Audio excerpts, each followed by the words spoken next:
Bonjour à tous, on commence ce tour de la presse sportive en Italie avec la victoire, la première depuis le retour du foot dans la botte de la Juventus hier.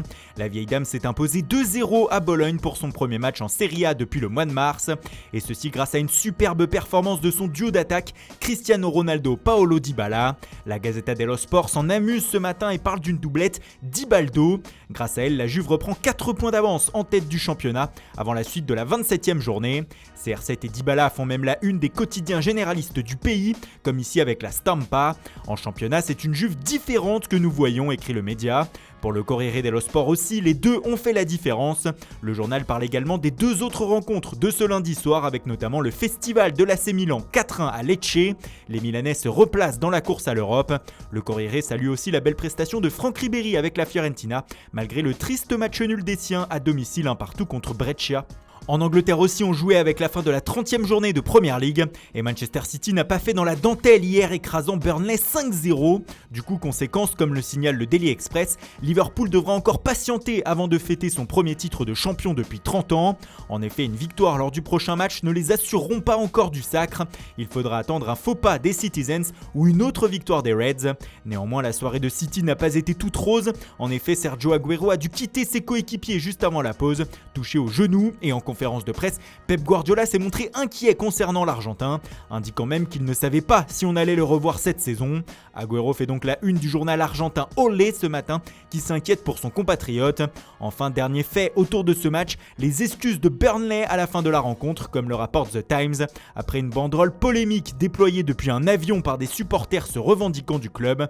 Lors de l'hommage pour le mouvement Black Lives Matter de début de rencontre, un petit avion avec l'inscription White Lives Matter, la vie des blancs compte, a survolé le ciel de l'Etihad Stadium. Une fâcheuse provocation. En Espagne, début de la 31e journée hier avec un superbe match nul de partout entre Villarreal et le Séville FC. Pour le quotidien andalou Estadio Deportivo, les Sévillans ont protégé leur place en Champions League avec ce résultat nul. En effet, ils n'ont pas perdu contre un concurrent direct et ont repris la 3e place avant le match de l'Atlético de Madrid ce soir. Mais ce qui continue de faire parler en Espagne et surtout en Catalogne ce mardi, ce sont bien sûr les suites du match Real Sociedad-Real Madrid de dimanche.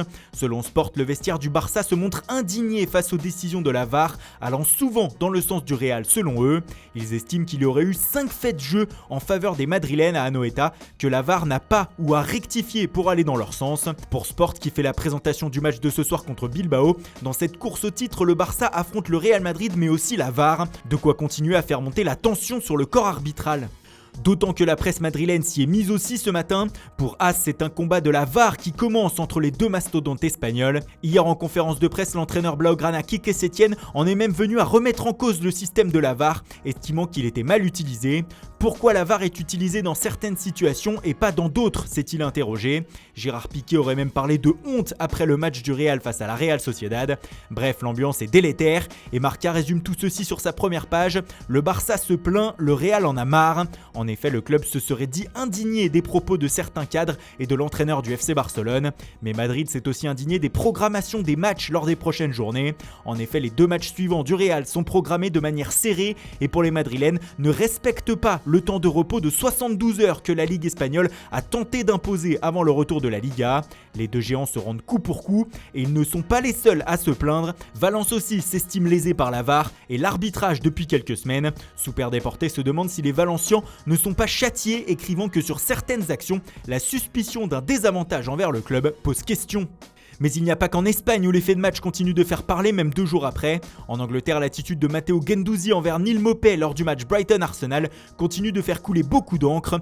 Le Daily Mail ce matin révèle ce qu'aurait dit tout au long de la rencontre le milieu de terrain français à ses adversaires. Au-delà des insultes sur lesquelles on va passer, l'ancien Lorientais aurait chambré les joueurs de Brighton en leur disant qu'ils gagnaient un salaire qu'ils ne toucheront probablement jamais dans leur vie. Pas très classe, et si cela s'avère vrai, on comprend mieux ce que Maupay entendait à la fin du match en parlant d'humilité.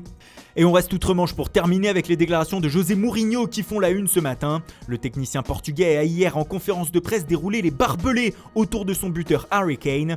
Blessé avant l'arrêt du championnat, l'international anglais avait mis la pression sur son club, estimant qu'il pourrait partir si Tottenham ne prenait pas la bonne direction en matière sportive. Hier, Mourinho a indiqué que Kane allait rester, insistant sur le fait qu'il n'était pas à vendre et que le club n'avait rien à faire faire pour le convaincre car la question d'un départ ne se posait pas. Cela fait la une du Daily Mirror bien sûr. Sur celle du Daily Mail en revanche, c'est une autre information sur le mercato qui nous intéresse. Selon le tabloïd, la Première Ligue voudrait aller contre les indications de l'UEFA qui aimerait que le mercato se termine partout le 5 octobre au plus tard. Eh bien les clubs anglais pourraient voter aujourd'hui que le marché des transferts outre-Manche reste ouvert bien plus tard. De quoi mettre la pagaille en Europe.